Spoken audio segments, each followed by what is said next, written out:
Bon, et si on prend le veuvage, je ne vais pas d'abord parler des implications. On prend le veuvage aujourd'hui au Togo, c'est quelque chose qui ne se pratique plus avec du sérieux, comme ça se fait avant. Ok. Parce qu'avec la modernisation, tout ça là, ce qui se passe, c'est qu'on semble oublier ça. Et on ne le fait pas, on ne le prend pas au sérieux en tant que tel. Alors que c'est un fait, c'est un phénomène social qui est très important pour notre communauté, bien pour la population. Et parce que quand on parle de veille d'abord, ça a plusieurs implications. Comme je l'ai dit au début, il y a d'abord une implication sociale. Quand on fait le veuvage, il y a une implication économique, juridique, psychologique, morale, qui plane sur la société. Et lorsque ça s'est raté, c'est fini. Même il y a une implication existentielle qui plane sur la personne, on a dit sur les vivants. Donc, si ce fléau, bien ce phénomène social est oublié aujourd'hui, s'il n'est pas vraiment pris en compte, ça va donner beaucoup de choses. Il y a même des implications juridiques, parce qu'il y a même des droits qui sont réservés aux vœux ou bien aux veufs. Et par exemple, même, je pense à la Caisse nationale de sécurité sociale, tout ça là, pour, je ne sais pas, introduire les dossiers. Je pense qu'il y a une pièce certificat de non-séparation du corps, quelque chose comme ça, qu'on demande qu'il faut introduire. Or, c'est le veuvage qui donne droit à tout ça. Donc, il y a beaucoup de choses, disons, des implications que nous devons prendre en compte par rapport au veuvage. Et si ce n'est pas pris au sérieux aujourd'hui, ça risque de causer beaucoup de tort à tout le reste des sujets. Bonjour et bienvenue. Ici, nous analysons et nous partageons des connaissances et des réalités de vie les plus marquantes pour en tirer des clés de compréhension, d'inspiration et d'action. L'extrait que vous allez suivre est présenté dans un cadre éducatif, informatif et réflexif. Tout cela dans un environnement souple. Installez-vous bien et n'oubliez pas, ce n'est pas ce qu'on entend qui change une vie, mais c'est ce qu'on en fait. Merci, à tout à l'heure. Nous avons un juriste aussi qui est avec nous. Je vais l'installer. Cher ami, Monsieur Ulrich, c'est ça, Monsieur Ulrich, venez. On est en direct, hein, on va donc le faire ici. Voilà. On va le mettre quelque part là, c'est mes pas, si tu permets bien. Merci beaucoup. Voilà. On donne le micro aussi, rapidement. Ça se fait en direct. Hein. Excusez-moi. Toutes nos excuses. Comment vous allez, Ulrich? Je vais bien, merci. Et vous? Ça va, depuis hier, tu vas bien? Tout va bien, on grâce. Vous êtes sûr? C'est ça. Ok, on vous laisse saluer les téléspectateurs. Salut, je salue toute la population togolaise et les téléspectateurs. Voilà, un plaisir. Alors, on parle aujourd'hui d'un sujet, moi je me suis dit, bon, ce serait intéressant que vous, en tant que juriste, vous l'êtes pas, vous l'êtes, rassurez-moi. Oui, bon, on est en formation, mais on pourra donner notre avis. Voilà, très important. Donc, on a un docteur, on a un juriste et on a peut-être une maman, pas peut-être, qui vit la situation et qui pourra en parler. Alors, docteur, quand on parle de veuvage juste là, qu'est-ce qu'on dit par là? Parce qu'on en parlait, mais sans toutefois avoir une définition concrète. Oui, le veuvage, c'est d'abord, quand on dit que tu es veuve, ça veut dire que tu as perdu un conjoint, bien une conjointe. Et le veuvage, c'est un ensemble de cérémonies et de pratiques, en fait, qui se fait après la mort du conjoint, bien de la conjointe. Okay. Tout ce stade-là s'appelle le veuvage, en fait. C'est un ensemble de pratiques, de rites, de cérémonies. Et tout ça, là, c'est ça qui rentre dans le veuvage, en fait. Est-ce qu'on peut avoir une idée de, comment on dit, de ces cérémonies-là ou de ces rites-là qui se pratiquent? Ça dépend des localités. Oui, à ce niveau, ça dépend des communautés. Parce que d'abord, après la mort le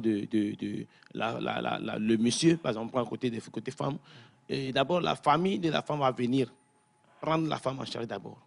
On va aller doucement. Ça dépend après des communautés. La mort par exemple, du conjoint, du mari. Oui, la famille de la femme doit prendre en compte la femme, c'est la femme. C'est-à-dire pas en charge économiquement. C'est-à-dire on la retire d'abord de la maison familiale d'abord. D'abord, on doit la cacher quelque part, ou on doit la sécuriser. On laisse des femmes qui vont l'entourer psychologiquement, socialement, moralement. Et ces femmes doivent être avec la dame pendant que les cérémonies d'enterrement sont en train d'être faites. Après, il y a la seconde chose, c'est que quand le mari se rentre, d'abord, tout au long de l'enterrement, de toutes ces cérémonies d'enterrement qu'on va faire, il y a des pratiques qui se font. C'est-à-dire, avant qu'on aille enterrer le monsieur, il y a beaucoup de choses qui se font, des prières, je n'ai pas dit tout ça ici. C'est-à-dire, quand on amène le cercueil, par exemple, on conduit la femme, il y a des choses qu'on va lui dire. Aujourd'hui, ton mari, toi et ton mari, ensemble, tout ça là. Tout ça est pratiqué pendant l'enterrement. Mais après l'enterrement, ils font, par exemple, le choix d'un pagne. Un pagne qu'on doit préparer la femme, psychologiquement on la dépose, laisse quelque part, ou on doit lui conseiller, lui parler, lui dire comment elle doit vivre, pendant que son mari n'est plus, il faut changer la période. C'est-à-dire, ça va durer combien de temps? Et chez nous, par exemple, quand le mari décède déjà, la plupart des jeunes, des filles doivent chercher des bois. C'est-à-dire, pour aller donner à la femme, c'est-à-dire, il faut donner beaucoup de choses, des dons, quoi. Doivent chercher des bois? Oui, parce que, par exemple, oui. Pour faire le feu, tout ça. Dans le Grand Nord, dès que le conjoint décède, on isole la femme dans une famille. On cherche des bois, de la nourriture, des trucs qu'on doit envoyer chez la femme. C'est-à-dire, en ce moment, elle doit, c'est avec ça qu'elle va consommer pendant un temps qu'on fait la cérémonie d'enterrement, tout ça là. Donc, c'est toute une pratique, des rituels qui s'entourent. Ok. Oui. Et comme vous l'avez dit, ça dépend donc des communautés. Des communautés. Oui, oui. Ok. Et je pense qu'il y a un certain nombre de jours aussi qu'on donne. Oui, souvent certains donnent. Dans le temps, il y avait 3 mois, 4 mois, ça dépend du choix. Aujourd'hui, quel est le secret derrière ces jours qu'on donne? Ou il n'y a pas de message derrière? il y a des messages derrière. On peut aller avec un seul Oui, en fait, c'est pour d'abord préparer psychologiquement la femme à essayer de faire le deuil. C'est-à-dire, elle doit prendre conscience que la personne avec laquelle elle vit, la personne n'est plus. Donc, pendant ce temps, la psychose, c'est-à-dire psychologiquement, elle n'est pas libre. Donc, si on laisse cette femme-là comme ça, 3 jours, 4 jours, parce que les conséquences après la mort du conjoint ou du conjointe, c'est l'alcool parfois, le traumatisme, parfois des accidents, des sidérations, des dépressions psychologiques, affectives. Tout ça, là, ça s'est produit au niveau de celui qui vit, le suivant. Et ça fait qu'après, on ne peut pas vivre longtemps. Donc, le fait de fixer une date ou une période longue, c'est-à-dire en ce moment, on prend en charge la personne psychologiquement pour que la personne puisse accepter d'abord la mort de la disparition du conjoint. Et ça l'aide à préparer pour mieux survivre. Voilà. Monsieur, oui, j'avais quelque chose à ajouter? Oui, bon, juridiquement également, la mort entraîne des conséquences, on va dire, finalement. Hein, c'est ce qu'on appelle un fait juridique. Lorsque ça arrive, ça entraîne des conséquences. Donc, effectivement, vous avez parlé tout de suite de procédures qui devaient se faire à la CNSS et tout ce qui va avec, effectivement. Hein, lorsque le conjoint qui est mort travaille, par exemple. Il y a également des assurances vie auxquelles certaines souscrivent. Hein. Et lorsqu'il meurt, effectivement, il y a des bénéficiaires qui finalement en bénéficient. Ça entraîne ce qu'on appelle la succession. La succession, effectivement, on a des héritiers, on a des conjoints, mais qu'est-ce que vos biens deviennent? Donc, c'est autant de questions juridiques qui se posent également après la mort d'un conjoint. Donc, ce qui renvoie en amont, si je me base sur votre intervention, ce qui renvoie en amont à garantir certaines choses, c'est-à-dire votre départ, en termes d'inscription, de signaler les fonds, pas signaler, mais enregistrer les enfants, tout à fait, ou la femme et autres aspects, n'est-ce pas, docteur? Oui, bon, on parle de remariage, par exemple. Quand tout de suite il y a un dossier que vous introduisez, on parle de certificat de non-séparation du corps, tout ça là. Ça veut dire que pendant le veuvage, vous êtes reconnu comme la veuve qui sera à la maison. Mais est-ce que vous allez vous remarier? Ça donne à la fois droit à la liberté de se remarier ou non. C'est-à-dire c'est vous qui allez décider pendant le veuvage. Est-ce qu'après votre veuvage, vous pouvez être libéré de vous marier? C'est vrai que bon, dans certaines communautés, on dit que c'est après la mort du grand frère, c'est le petit frère qui doit prendre en charge la femme. Bon, il y a des conséquences. Prendre en charge? Oui, la femme. Financièrement? Non, vous comprenez? En total? En totalité. Marier la femme. Oui. La femme. Et ça, c'est juridiquement, je pense que le collègue il comprend. Parce que quand on doit forcer la femme à se marier au petit frère, elle n'a pas la liberté sexuelle. Et c'est grave. Donc il faut la dignité, il faut la respecter. Mais au même moment, quand vous faites le veuvage, ça vous donne le droit de vous remarier ou non. Ça vous avez le choix, quoi, de vous remarier. On vous libère. Si vous voulez, vous vous remariez. Si vous ne voulez pas, vous restez à la maison. Mais quand vous restez à la maison, tous les biens vont être garantis. C'est-à-dire, toutes l'association, les biens de Sosoro, vous avez ça. Vous avez droit à ça. Maintenant, ça vous libère aussi, si vous voulez. Après le veuvage, c'est séparé psychologiquement. Vous savez que vous n'avez plus quelqu'un dans votre vie et vous vous remariez facilement. Vous êtes libéré de vous marier. Donc, quand vous vous remariez, c'est-à-dire que les biens, là... Vous quittez la maison. Vous n'allez plus revenir de Clément. Vos enfants peuvent en bénéficier. Oui, mais pas vous-même. Mais pas vous. OK. Et vous êtes venu aussi avec une maman, c'est ça, comme on le disait. Je vais vous laisser poser des questions, hein, docteur, parce que on va parler en EV. Avec B. OK. Je vous laisse poser la première question à la maman. Oh. Vous allez aller? Non? Il faut que Wanda Wanda? Ça, oui. Vous pouvez aller, Wanda? Oui. Wanda, vous avez la balle. Vous avez la balle, Wanda. Gérez-la comme vous voulez. Ok, maman, il y a raison. Donc, mi dit la bio benat que mi do non mais que mi no apo me que mi bu mi asroa. De que be nona miro so comme dit dia. De que mi huero et de que mi no miro. nɔnɔme anyi ɖe ke venantɔ nunyasɔnɔ voa ne Yesu le asi wa Yesu asɔe ku nyanto nɔnɔme wo kpata me voa Yesu ɖu dzi ne nyia le ahobe wɔwɔ mea ele vevere bena ne srɔ̃kua awɔ aho ele ve me ne ɖe wòle Kristo mea awɔ Kristo tɔ ba ne ɖe wòle Kristo mea awɔ edekɔnua tɔ ele vevere no mu wɔ wa ame va dana o de kɔ la na nyanu ponpon le yi anɔ nu si gba me ke be ya tsaka nene ele vevere bene srɔ̃kua nɔnɔme ke ye ƒomea ba wɔ kpɔa awɔ enyina di de be no wɔa edi de la de le ŋuti o eno wɔ tsã o ma mla anyi tsã ele ve le mea o kpɔnɛ be mía Afrikatɔwoa ame ŋusumuku na kpo ne kɔ gbɔ be nyɔnu ewi voa ko le wɔ ahoa zi ɖeka dzesi ɖe le ze ne wo wia ƒomea le nya ne mu wo wia ƒomea tsã le nya kpa ŋuti o kɔ. Donc, le veuvage a une connotation spirituelle. Oui. On va traduire rapidement ce que maman a dit. Oui. Ce que maman a dit, c'est que déjà, le veuvage, ce n'est pas facile à supporter. Et quand ton mari, ou bien tu perds ta femme ou ton mari, il faut que tu fasses ce veuvage. Ça te permet en fait d'être libéré de certains trucs, en fait, de certains maux, de certains poids. Et puis ça permet aussi, bon, en Afrique, on dit que si le mari meurt, c'est la femme qui l'a tué, en griffe. Et quand ça arrive à ce point-là, quand la femme fait le veuvage, ça, si c'est elle ou pas, on saura à travers cela. Donc c'est important de faire le veuvage. Monsieur, je voulais dire quelque chose? J'apprécie ce que maman a dit parce que moi, je vois plusieurs dimensions. Elle a parlé de religion également. Oui. Nous, les christoméens. Donc, il faut le faire également. Donc, il y a cette dimension qui intervient. Je suis croyant, mais également le côté traditionnel qui est très important. Elle expliquait. C'est-à-dire, c'est aussi pour enlever peut-être ce doute qui plane. Hein? Et c'est très pertinent. Moi j'apprends de ce qu'elle dit là. Alors, moi, Oui. j'ai une question. Oui. Peut-être. À la maman? Oui, oui. Vous allez en éveiller? Mike Blonzare a bene ole Christo me ola Christo to. E no de srɔ̃ si be le Christo me. ŋusua tsã awɔ tsɔtsi tɔ Voilà, tu sais pas. voa ne bo mu de le Kristo me mi de le xixia me kpo me ŋusua nyi trɔ subɔla tsã mu be le subɔ vodu ɖe kpekpe voa eke ƒomea be yewo wɔna woɖo la wɔe. Ok, si anyabio sere la signé.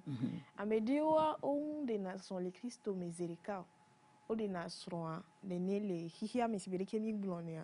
Vo eva vana me vova tona churchiji onyonu akodo nusoa ova ho Yesu ova so Kristo be mo ye wo le churchia ne eva ve menene bena ke ye wo le churchia be nyi be o mu de son le Kristo ame toto di oa eva va me be nusoa deade ne nyonu ava be awo yoku Yesu yo yina churchi ta yo mate wo de korunto vo nusoa chambe prometo bena wa be churchi be nyawa Romney, tabe edola ode konuto ade ye nyonu agbe be ma ode konuto tabe na Kristo tola ona yevo kebele nene ta nyonu aba gbe mba o ahobe nde pepe o ade ewu ade de ke ola te wedo. On va traduire la question? Bien, c'est de savoir que si vous êtes marié hors christianisme et à part la suite, vous avez commencé par aller à l'église, et peut-être votre conjoint ou votre conjointe est décédé, vous vous dites, vous allez faire le veuvage chrétien, ou soit le veuvage musulman, et la famille dit non, que c'est le veuvage traditionnel que vous devez faire. Et par la suite, vous ne faites pas de veuvage. Comment est-ce que ça serait? C'est ça, fidèle? Maman? Kwa ele nene o la so de ka. Ne nyɔnu atɔ le Kristo me nyuie de ye tɔ tea. Ola Kristo tɔ ne. Ba ne nya be ye mutɔ le Kristo ame nyuie do wa. Pome o dana ŋɔlia do ame. Bon, ce qu'elle dit, c'est que si tu es chrétienne et tu es fervente chrétienne et tu crois fermement à ta foi, tu insistes faire le veuvage chrétien. Bon, quand tu sais que tu n'es pas vraiment ferme dans ta foi, il y a la famille qui peut-être renvoie l'esprit du défunt vers toi. L'atmosphère a changé. Oui. Docteur, c'est là où vous devez réagir. Oui. À ce niveau, il a dit parce qu'elle sort des éléments très clés. Croustillant. Oui, c'est vrai, le domaine de la foi, c'est un domaine un peu large. Oui. Et c'est vrai, c'est qu'elle a dit d'abord, si vous avez vraiment la foi, tant pis, hein, vous acceptez, on fait le veuvage chrétien. Et puis, maman, elle était vraiment vaudou aussi. Hein. Mais après la mort du vieux, elle s'est convertie. Le jour de la mort du vieux, elle a dit que, tiens, moi, je vais à l'église, je ne suis plus vaudou ici. Les gens sont venus, on voulait le faire le veuvage traditionnel. Elle dit non, et on a qu'à appeler le prêtre, il va venir le faire le veuvage. Et à cause, avec sa foi, on lui a fait le veuvage. Mais tout juste après le veuvage, elle a eu des traumatismes. Parce qu'elle dort, elle rêve que c'est comme ça que le vieux est revenu, le vieux la dérange, tout ça là. Je l'ai invité à Lomé, comme moi je suis pasteur, je l'ai invité à Lomé. J'ai fait encore un travail spirituel et psychologique avec elle. Et puis c'est terminé. Je l'ai fait comprendre que ton mari ne peut plus revenir et te déranger. Mon papa ne peut pas revenir et te déranger comme ça. C'est sûr que c'est sorcier au village, bien quelqu'un, toi-même psychologiquement, tu as gardé des choses et ça arrivait sur des rêves. Je l'ai expliqué ça. Que ton mari qui était là, tu n'as aucun plan avec lui avant sa mort. Et c'est pas après la mort qu'il va revenir te faire ça. Donc voilà, tout cela, ça entoure vraiment le village. Si quand vous n'avez pas la foi vraiment, il ne faut pas s'aventurer sur ce chemin pour avoir des problèmes. Nous, aujourd'hui, avec le droit de l'homme, tout ça là, on est libre de choisir le veuvage en fait. C'est-à-dire, on ne doit pas trop forcer les gens. Il y a des documents, il y a des gens qui travaillent sur ça, les juristes. C'est-à-dire, on ne doit pas dire que obligatoirement, comme tu es dans la tradition, tu dois le faire, ou bien comme tu es créé, tu dois le faire, mais on doit laisser le libre choix à la personne de choisir le veuvage qu'il veut faire. En tout cas, il n'y a pas trop de différence entre le veuvage chrétien, musulman, même traditionnel. Sauf des cérémonies qui sont dans la tradition, qui ne sont pas dans le christianisme ou dans l'islam. Mais en réalité, tout ce qu'on voit, tout ce que nous faisons, quand nous faisons, parce qu'on fait le veuvage à une femme ou à un homme, ce qu'on lui fait, le processus, c'est presque la même chose. Mais seulement, c'est les cérémonies qui diffèrent et les cultures qui diffèrent. Sinon, c'est presque la même chose. Et certaines exigences, par exemple, on te dit de ne pas te coiffer. Et à dire la femme, on lui dit, tu ne dois pas te coiffer, par exemple, dans la tradition, tu dois te raser dans la tête. Voilà. La femme, on lui demande de raser la ne tête. pas se coiffer, tu ne dois plus. Ou de ne pas se coiffer. Oui, c'est-à-dire, quand j'ai vu coiffer, mettre les mèches, tout ça là, on t'interdit des choses, quoi. Et pendant ce temps, ça sont des pratiques parfois qui frustrent les femmes. Et donc, il y a beaucoup d'interdictions dans la tradition qui peuvent frustrer quelqu'un. On peut choisir quand même. Est-ce qu'on peut faire la liste, enfin, citer quelques, je sais pas, quelques choses qu'on donne aux femmes de porter ou de ne pas faire pendant le veuvage? J'ai parlé d'abord de elle mange au moins, c'est ça? Elle peut manger? Si. Elle peut manger, mais il y a même des interdits. Il y a certains repas qu'on ne doit pas consommer. OK. Et, par exemple, vous allez au marché, si on vous donne la boisson, par exemple, et une mouche tombe dedans, vous n'allez pas boire ça. On se dit que c'est le mari qui est revenu. Et voilà. Et des pagnes, d'autres ont les noirs, certains prennent le blanc. Le violet. Donc, ça dépend des, bleu marine. des cultures. C'est comme on avait parlé. Wanda, parlez. En fait. Oui. Je veux poser une question concernant, parce que tout ce qui a été dit, je pense que ça a plus attrait aux religieux, ou bien à la foi, qu'à la culture. Je veux savoir quel est l'aspect, ou bien la partie culturelle dans le veuvage qui peut enfin permettre à la femme d'être ancrée ou bien de rester connectée à sa culture. Oui, la partie culturelle, en fait, ça retrace d'abord au niveau ancestral. Ça vous rappelle d'abord quand vous vivez en famille. Quand d'abord on vous fait comprendre l'origine de votre famille. C'est-à-dire dès que, sinon chez nous, les conjoints, quand le monsieur est mort, automatiquement on choisit son remplaçant. Et souvent c'est une femme. Et toute la famille, façon de sont connectés, vous devez les connaître tous. Ils vont venir. Et on va vous expliquer comment, la culture se vit. Parce qu'il y a ce qu'on appelle la prise en charge des enfants après la mort du conjoint. Donc la femme devient automatiquement un homme en fait. Donc on vous enseigne comment les enfants doivent être éduqués. Toute la culture qui se cache derrière doit sortir. On doit vous expliquer tout. Pendant que le veuvage, on vous dit toutes les cérémonies. Pourquoi on ne fait pas tant? Pourquoi il y a ça? Pourquoi il y a ça? Pourquoi il y a ça? Par exemple, quand le conjoint est mort, quand le mari est décédé, la femme a le droit de verser l'eau par terre, ce qu'on appelle apodé. C'est parfait. C'est-à-dire, la femme, elle a le droit d'apodé. Mais elle ne doit pas aller là où il y a un grand frère ici. On a des Tchochona. C'est-à-dire, Afrique Togbolia. La femme ne doit pas aller là-bas, verser l'eau par terre, invoquer les noms des ancêtres n'importe comment.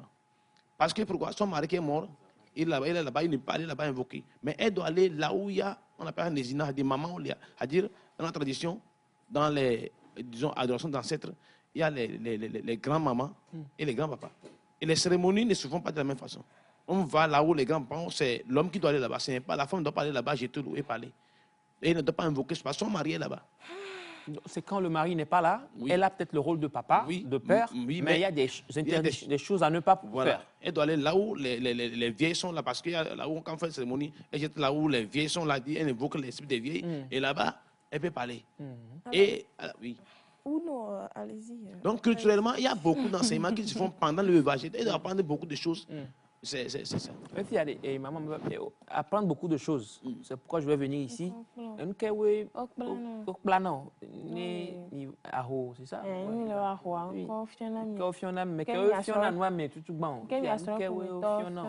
Les Awa Mea. Il y a son équipe à 22 ans. Il y a no load au Homea. Au moins, où a dit des vieux. Au moins, pour nous, pour.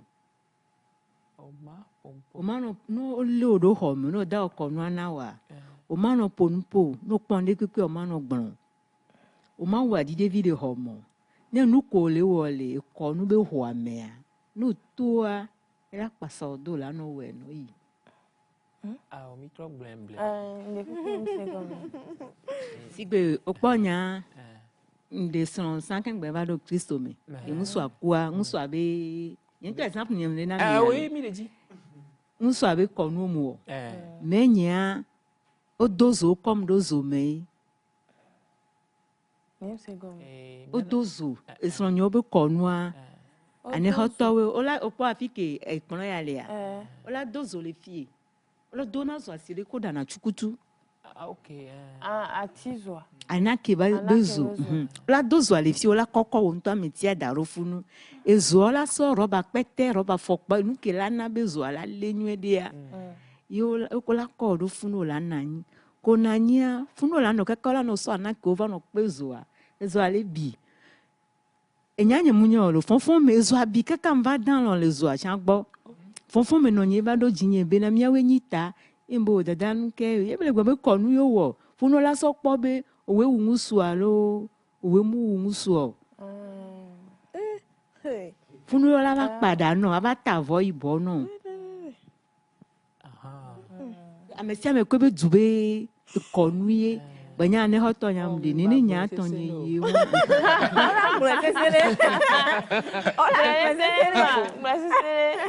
yola dozo e ko nya do me nous les oa les que zoale bidoa no le di ai ezoale me kweto le obruya fulo la nya be muso abekua echo gbo.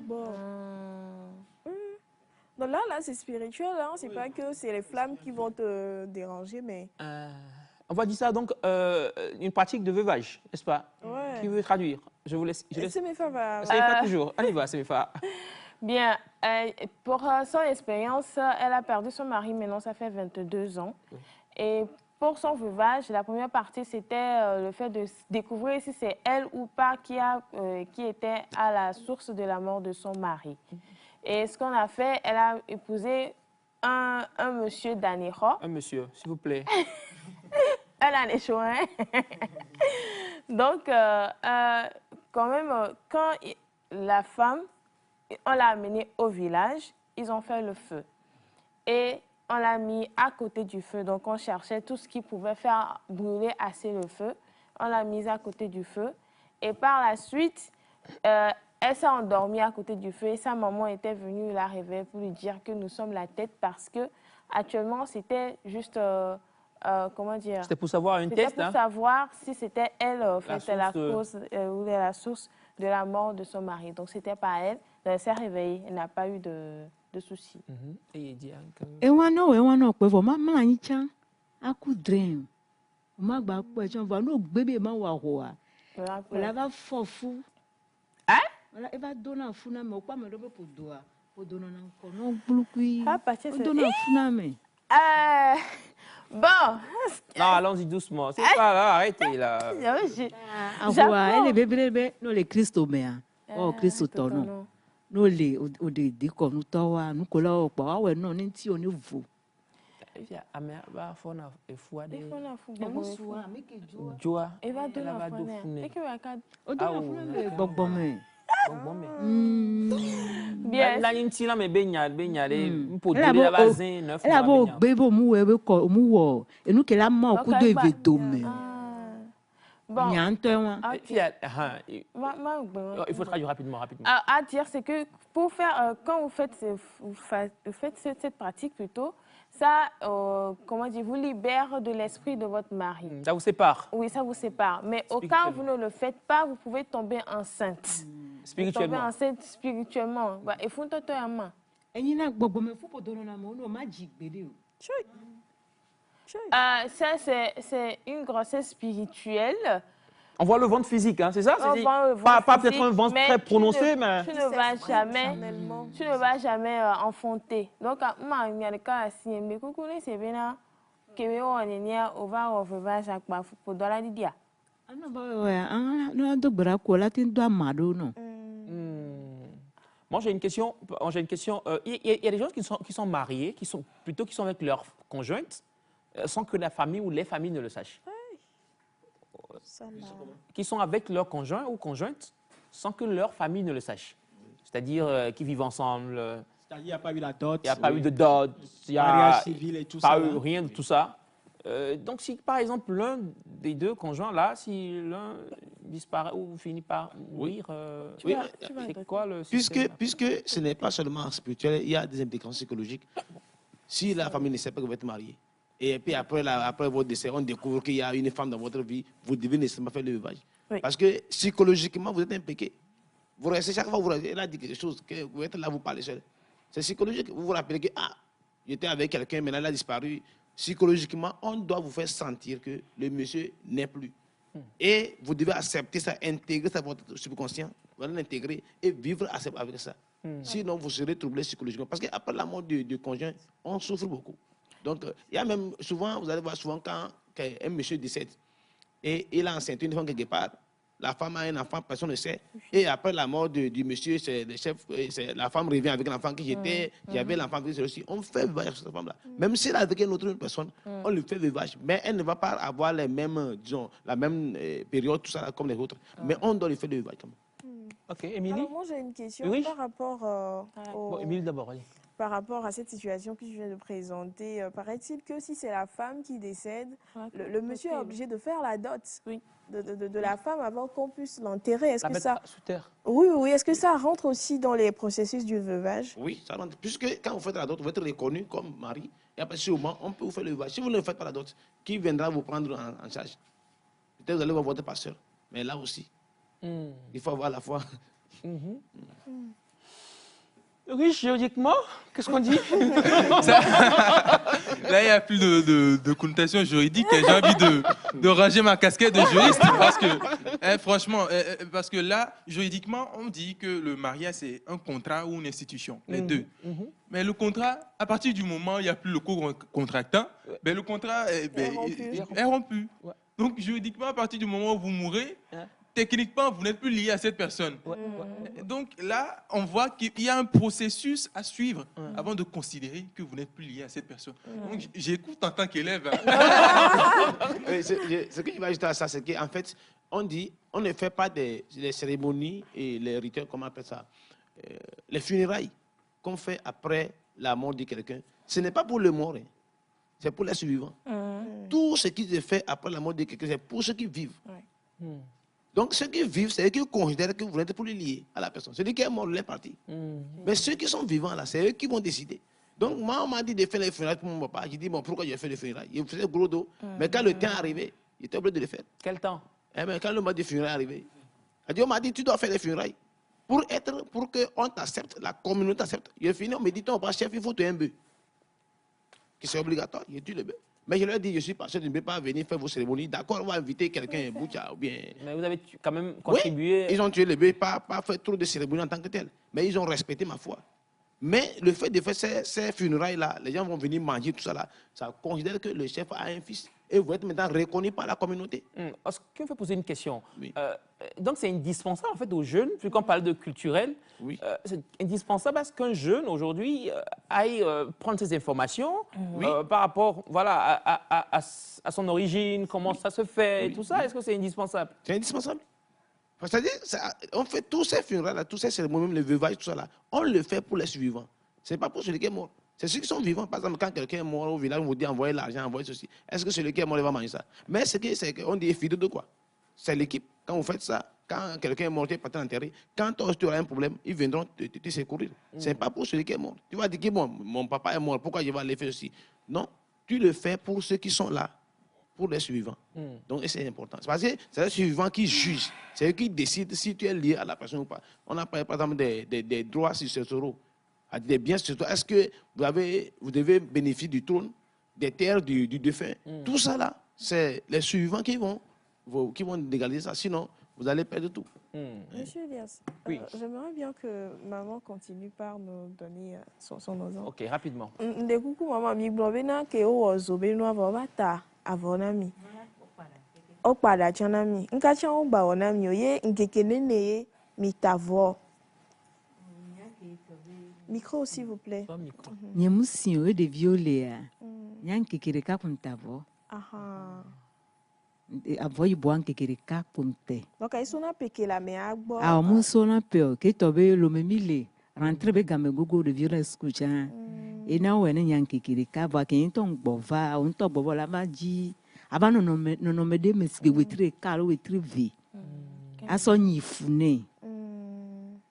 Aso nyifune o we no bovoa. On les fait cogner quoi. Ate no avore kame kaka 3 mois fa. Na vade va no we wono keke mbokwa. Aja gba ni musure jiwa. Okungu so mi adogozere ka pe vo o nu si anu. Là, il faut que Ne musure jiwa. No wa ho won keke vo a. Musula jiwa si. Ne musu ajiwa si a. Ano. Wazere ka ekpokungu so mi ato. Evo. Na ale benado ko. Ne musure va ji obe ya adewa. Adeofa. Evo. Nti ofu. ça. Ok. Elias, je te laisse continuer. Ouais. C'est l'émission Nectar, s'il vous plaît. Rassurez-vous. Bon, la Rapidement, tradition, c'est qu'elle avait dit auparavant qu'après être restée auprès du feu, on lui a fait mettre un pagne noir. Et qu'elle a passé un seul jour. Hein? Oui, elle a porté ça pendant un seul jour à cause de l'approche de la rentrée de ses enfants. Mais quoique quand elle était rentrée chez elle à Lomé, elle a porté un pagne pendant 1 mois, 2 mois, juste pour pleurer encore la mort de son mari, pour que son mari soit conscient du fait qu'elle soit toujours en malheur de son départ.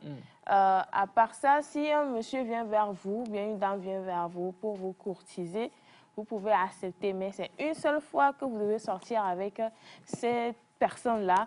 Et après, si quelqu'un vient pour dire « je veux vous épouser », c'est possible. On apprend toujours et encore sur l'émission Nectar et c'est ça, en fait, notre créneau. C'est un plaisir aujourd'hui d'avoir été avec vous. Docteur, merci beaucoup. Merci.